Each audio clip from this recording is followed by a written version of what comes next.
Salam outsider, le débrief commence maintenant. Le Real Madrid l'emporte aujourd'hui 3-0 à l'extérieur sur le terrain de Bilbao. Top performance de la part des Madrilènes. Ça fait longtemps qu'on n'a pas eu l'occasion de dire top performance de la part des Madrilènes en championnat. Après 3 matchs nuls d'affilée, c'est un Real Madrid qui aujourd'hui est venu avec de meilleures intentions. Une belle victoire 3-0 sur le terrain de Bilbao à San Mamés.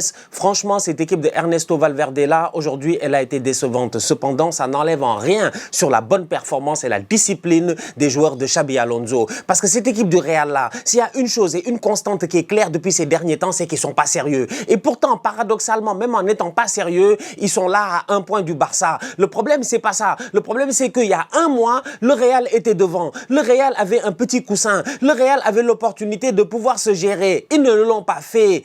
Ils ont perdu en Ligue des Champions face à Liverpool. Ils ont enchaîné des résultats non satisfaisants en championnat. Il était temps, début décembre, que le Real se réveille. Aujourd'hui, cette victoire 3-0, franchement, j'ai envie de dire bravo. Bravo parce que la performance, elle est complète, la performance, elle est bonne. Maintenant, le problème, il est simple, c'est que jusqu'à présent, tu vois aussi des lacunes.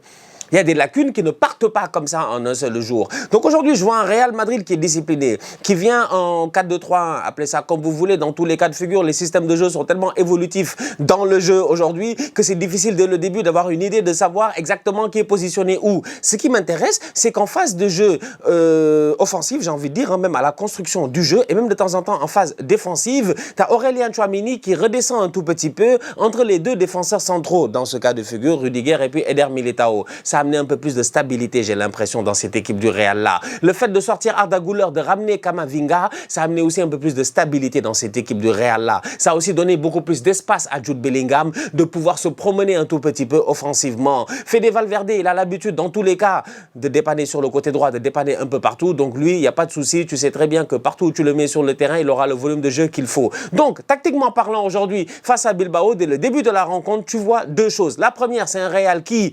Tout le monde ne se jette pas offensivement. La deuxième, c'est de se dire que leur pressing à eux est quand même bien évolué. Franchement, un pressing qui est assez clair, qui est assez précis, qui est assez calme. Ils sont posés, ils vont essayer de chercher les gars de Bilbao. Ils se rendent compte qu'au milieu de terrain, et ça, on le voit, et on le sait déjà, il y a un tout petit peu de difficulté à sortir le ballon. La dernière fois, quand ils ont joué le match... Dernier match du Real, ils ont perdu beaucoup de ballons à la construction du jeu, à la sortie du ballon, dans leur moitié de terrain. Aujourd'hui, ils ont perdu aussi 2 ballons, je pense, qui ont failli leur coûter des buts. Heureusement que Thibaut Courtois, encore une fois, a sorti une top performance. Il a été sensationnel. Il a fait 2 ou 3 arrêts qui ont permis à cette équipe du Real-là de garder ce clean sheet. D'ailleurs, à ce titre, il y a des clean sheets qui sont des clean sheets d'équipe. Il y a des clean sheets, c'est des clean sheets de joueurs. Aujourd'hui, je pense que Thibaut Courtois, c'est son clean sheet à lui. Parce que sa défense ne s'est pas gérée 2 ou 3 fois. Les gars de Bilbao sont mis devant lui. Il a réussi à faire les arrêts. Donc, tu as une équipe du Real qui presse bien, qui joue bien. Franchement, c'est logique, c'est tranquille, mais tu sens réellement qu'il n'y a pas encore les automatismes tactiques de cette tactique-là. Je ne sais pas si vous comprenez. Il n'y a pas encore les automatismes tactiques de cette tactique-là. Donc, la tactique, elle fait du sens. Moi, j'aime bien l'équilibre. J'ai aimé ce que j'ai vu. Mais à la sortie du ballon, de temps en temps, il y a perte de balle entre Trent et puis Valverde et puis un des milieux de terrain s'ils ont essayé là-bas de faire un triangle ou de sortir parce que l'autre a fait un dédoublement.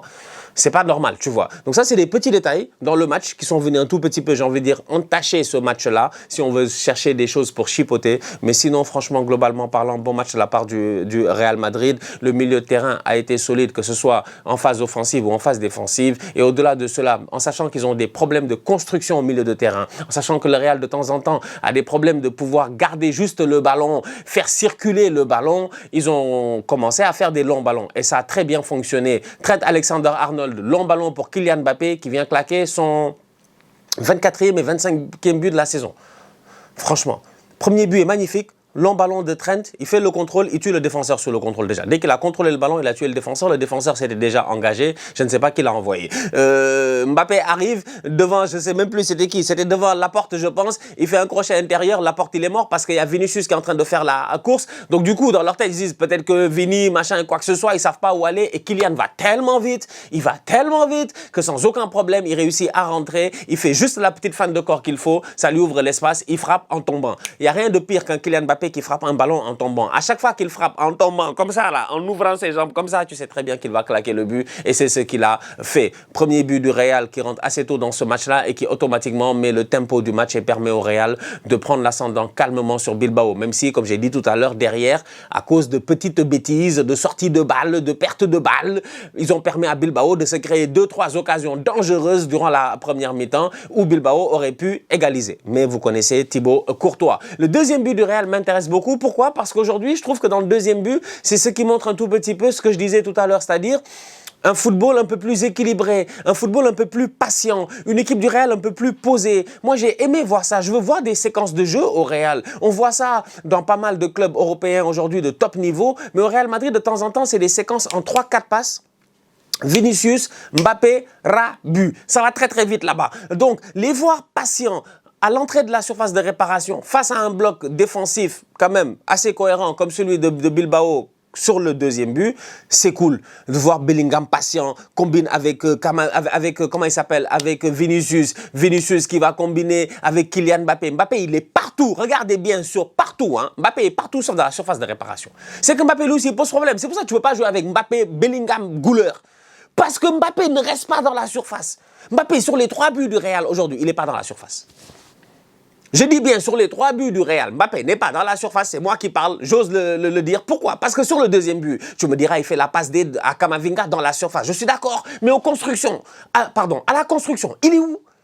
Il y a passe, tac, et Mbappé touche toujours le ballon. C'est Mbappé, Bellingham, Vinicius, Mbappé, Bellingham se retourne. Il a l'intelligence de jeu de voir qu'à ce moment-là, sur le côté gauche là, c'est un peu congestionné, il n'y a pas beaucoup d'espace, il y a trop de trafic. Il se retourne, il ouvre le jeu de l'autre côté. À un Trent Alexander-Arnold qui est très très patient, faut le voir sur la vidéo. Petit à petit, il s'avance, il sent que l'affaire arrive. Il veut pas que les joueurs de Bilbao portent son attention sur lui. Donc Bellingham lui donne le ballon dans le bon tempo. Trent est seul, il est au deuxième poteau, tranquillement, il peut faire un bon centre pour Kylian Mbappé, qui vient de rentrer dans la surface de réparation. Ce truand.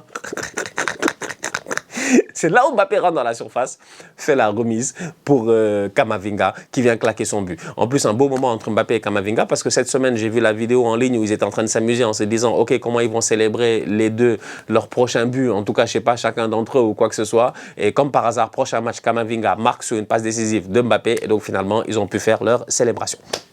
C'était sympa, c'était bien beau, c'est un bon match de la part du Real. Le troisième but me fait juste dire que Unai Simon, en fait, je sais pas, dans un monde où il y a Johan Garcia à Barcelone et il y a David Raya, meilleur gardien de Première Ligue depuis 2 années d'affilée à Arsenal, je ne comprends pas comment Unai Simon est encore numéro 1 en équipe nationale d'Espagne. C'est sur ça que je vais finir avec le troisième but, parce que le troisième but de Mbappé, ça je suis pas d'accord. Autant le premier but, ils se font surprendre sur une transversale, tac, ils sont pas prêts et tout. Kylian redescend, puis tu vois, comme il est partout sauf dans la surface, donc il redescend, donc les gars, le défenseur central le suit, il est aspiré, il se fait contourner. Mbappé a un 1 contre 1 avec la porte, les autres montent, donc la défense elle est ouverte, il va claquer son but, ça j'ai pas de problème là-dessus, tu vois. Donc quand tu regardes ça, t'es comme, ok, là c'est un Kylian Mbappé qui redescend et puis tout cela. Donc, ok, le deuxième but, collectivement c'est beau, tête de Camavinga, il ne peut pas faire grand-chose. Mais le troisième, Unai Simon, il se fout de nous. Tu ne peux pas prendre un but comme ça, premier poteau, sur une frappe placée. C'est même pas comme s'il a boulé le ballon. Il n'a pas boulé le ballon, le frérot. Il n'a pas boulé le ballon, il a placé le ballon. Kylian l'a regardé, il a placé le ballon. C'est pas pour rien, il est en train de dire, ouais, il n'a pas fait exprès. Hein. Il a fait exprès, mais il n'a pas fait exprès. En tout cas, il a bien placé le ballon. Et pour moi, Unai Simon doit mieux faire sur cette occasion-là pour éviter ce troisième but de Kylian Mbappé. Mais top performance de la part des Madrilènes. Franchement, ils ont été sérieux aujourd'hui, ils ont été solides. J'ai envie de dire, face à une équipe de Bilbao aussi, qui a moins pressé que les autres équipes qui ont eu. Il y a eu le Rayo, il y a eu Elche, il y a eu je ne sais même plus qui d'autre. En fait, les 3 derniers matchs nuls du Real, c'était face à des équipes qui pressaient le Real. Bilbao, leur pressing, il est moins fort, il est moins intense. Et derrière les stars aussi qu'ils ont été un peu décevantes. Le petit Williams, il devait aller au Barça.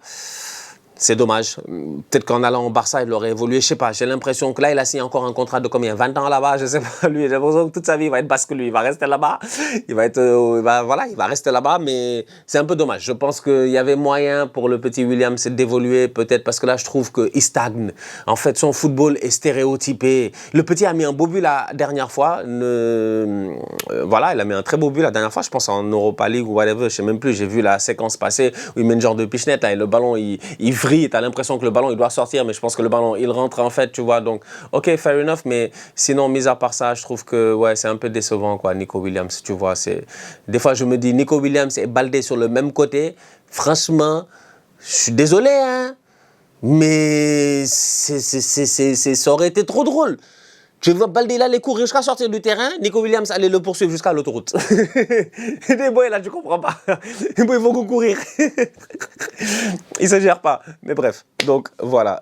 Bon match de la part de Eder Militao. Encore une fois, je l'ai trouvé très intéressant. Quelques blessés au niveau du Real, quelques sorties aussi sur blessure, je pense, ou en tout cas sur inconfort, Kamavinga, Trent. J'espère que c'est pas trop grave parce qu'on arrive dans une phase de la saison où on n'a pas besoin de blessés. Nous, en tant que téléspectateurs, moi je veux voir tout le monde. Franchement, j'en ai marre d'avoir des blessés. S'il y avait une option comme dans les jeux vidéo pour enlever les blessures, j'enlèverais les blessures. Comme ça, on peut toujours avoir un effectif qui est au complet, qui est top. Et nous, en tant que téléspectateurs, ben, ça nous rend heureux parce qu'on peut voir du beau spectacle. Donc voilà, grosse accolade entre Vinicius et Xabi Alonso. Ils sont devenus amis maintenant. C'est bien, bande d'acteurs. Vous êtes vous, madrilène, là. Vous aimez trop. Votre club comme une telenovela. Il y avait un temps, la telenovela, c'était le Barça, avec les, comment ils s'appellent là, les Bartomeu, les machins, tout ça là. Mais là, j'ai l'impression que vous là, vous aimez trop le cinéma. Un jour, je suis fâché, je parle pas au coach, je sors, je me plains, je fais des hugs, je fais des machins, en tout cas, à suivre. Prochain match du Real, je pense que c'est ce week-end. Dans tous les cas, ils peuvent pas reprendre la tête de la Liga. Il faut qu'ils attendent un faux pas du Barça. Prochain match du Real, ce sera face au Celta Vigo. Bon match. J'ai hâte de voir ce que ça va donner. La famille, on se capte très bientôt pour une nouvelle vidéo. D'ici là, on continue à liker, on continue à partager. On s'abonne. On est ensemble, on reste en santé. Toujours le plus important. Tous outsiders.